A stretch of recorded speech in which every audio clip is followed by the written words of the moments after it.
छात्रों, आज हम हिंदी व्याकरण के अंतर्गत वाक्य के भेद इनका अध्ययन करेंगे। भाषा के मूल में होती है ध्वनि। ध्वनियों से बनते हैं अक्षर या वर्ण। अक्षर या वर्णों से बनते हैं शब्द। शब्दों में जब प्रत्यय लगते हैं तब वे बनते हैं पद, और वाक्य पदों से बनता है। देखो छात्र, यहाँ पर स्क्रीन पर आपके सामने जो लिखा है वो क्या है।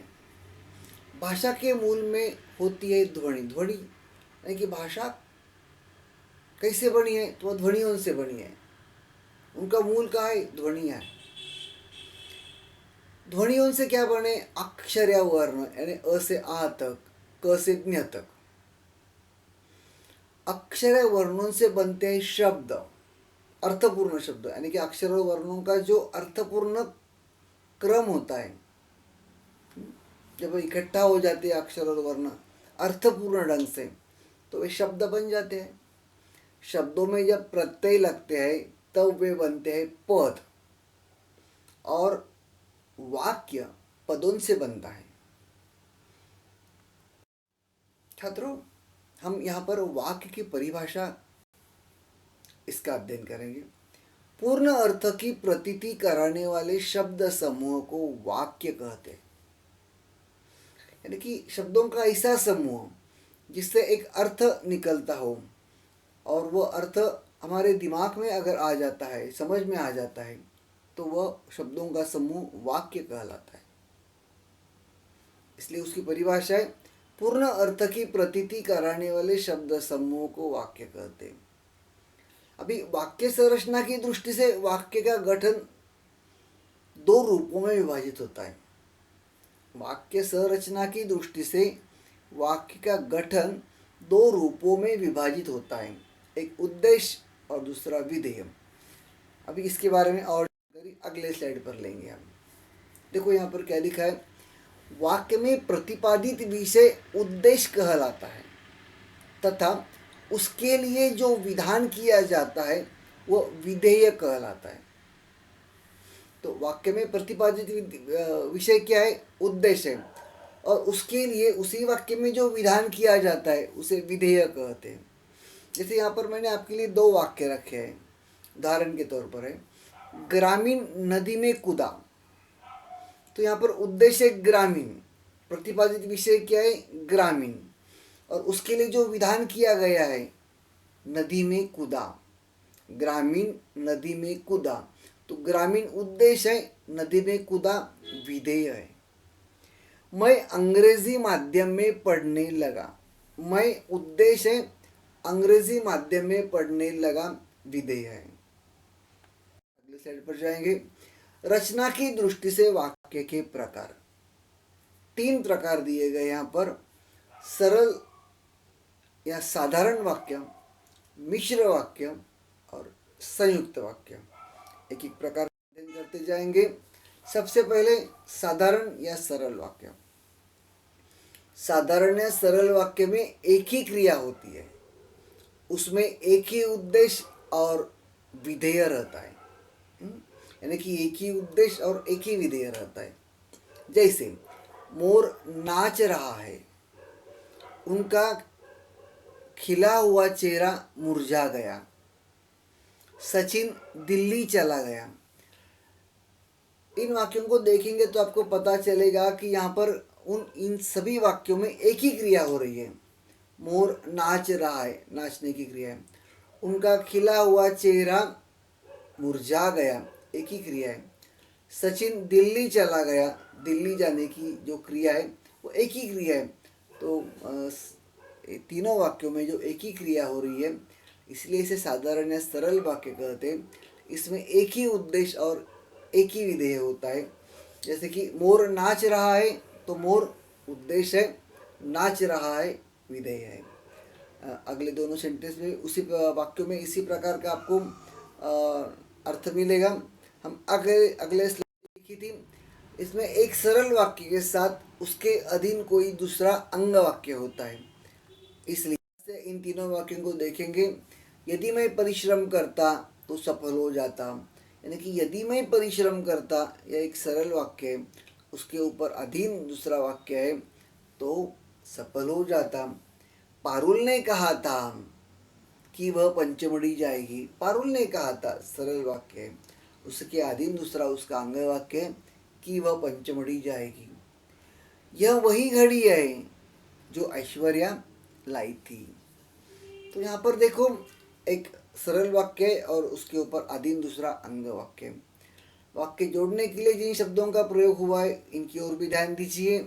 पहले वाक्य में यदि, तो दूसरे वाक्य में कि, और तीसरे वाक्य में वही जो शब्द ऊपर मैंने दिए इन सबको आप याद रखने का प्रयास करो।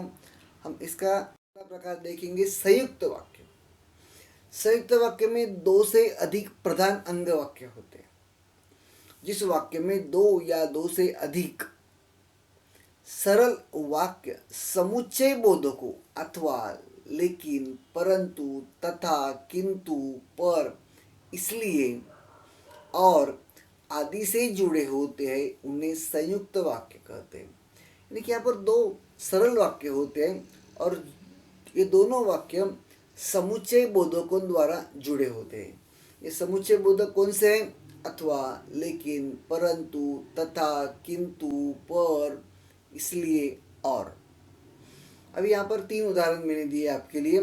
मैं शरीर से बूढ़ा हूँ किंतु उत्साह में जवान हूँ।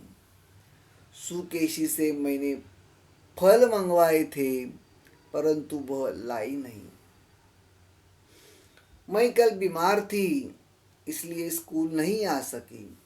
यहाँ पर देखो, दो दो वाक्य जोड़ दिए गए, किंतु, परंतु, इसलिए, इन शब्दों ने दो सरल वाक्य जोड़ दिए और समुच्चय बोधकों का इस्तेमाल जोड़ने के लिए वो हमें दिखाई देता है।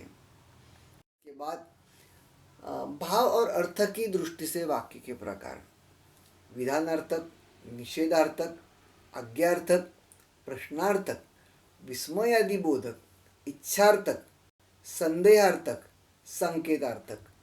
अगले स्लाइड पर पहला प्रकार विधानार्थक, जिस रचना से किसी सामान्य कथन का बोध हो। विधानार्थक क्या?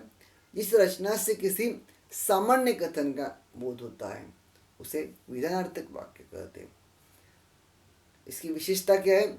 जिस वाक्य में किसी क्रिया के होने या करने की सूचना हो, क्रिया के होने या करने की सूचना हो, उसे विधानार्थक वाक्य कहते हैं।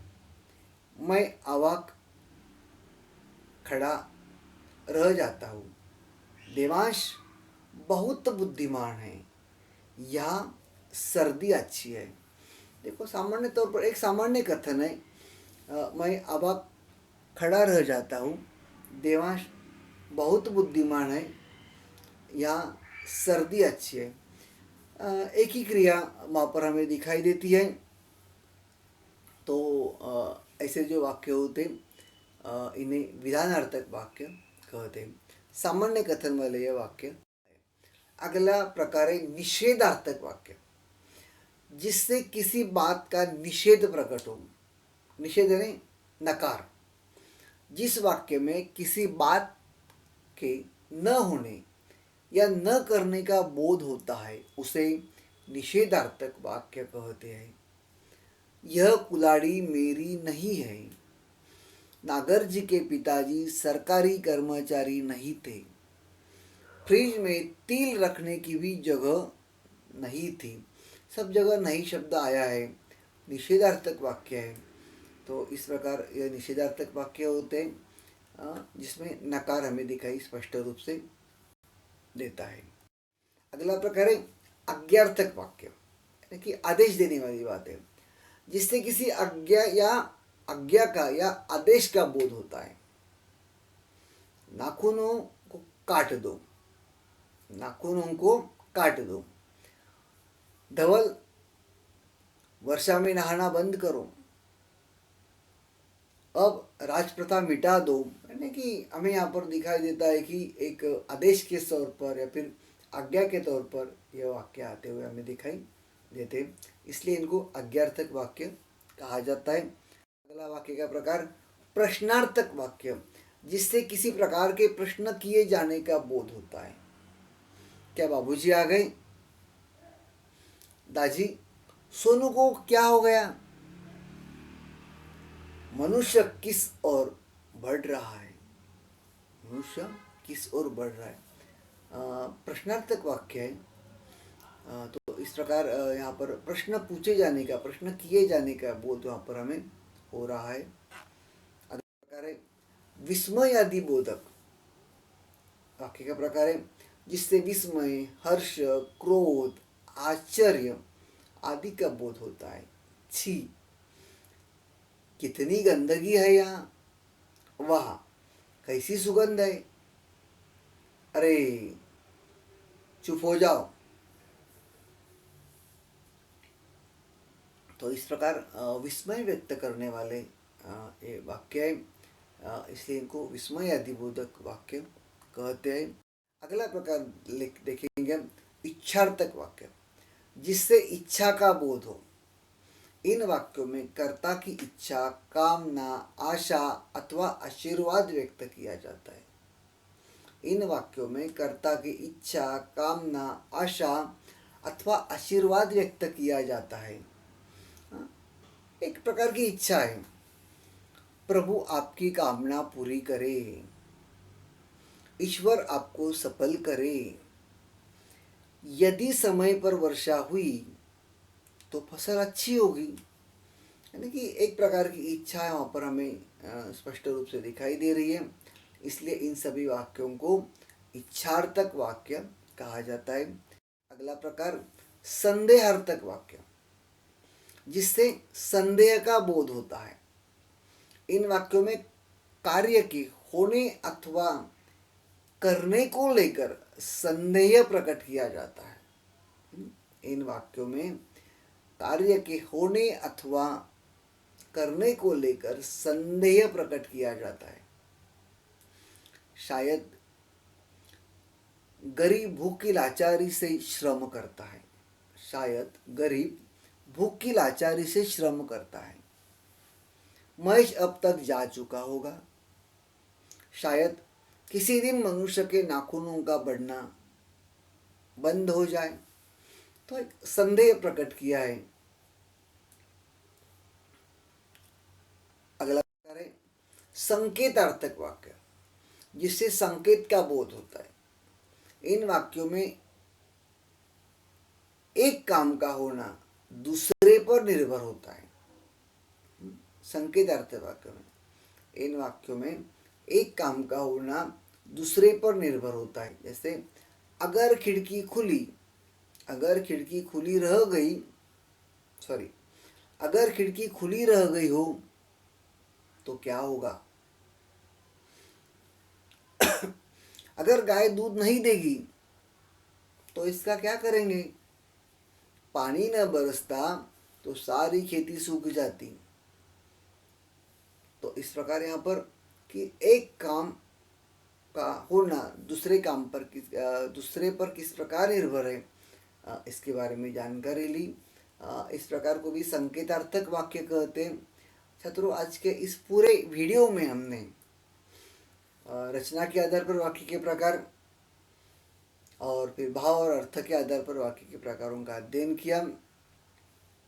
आप सभी लोगों ने यह वीडियो ठीक ढंग से सुन लिया। वाक्य के प्रकार आपको समझ में आ गए होंगे। आप लोगों ने मेरा यह वीडियो सुना, मैं आपका दिल से शुक्रिया अदा करता हूँ। धन्यवाद।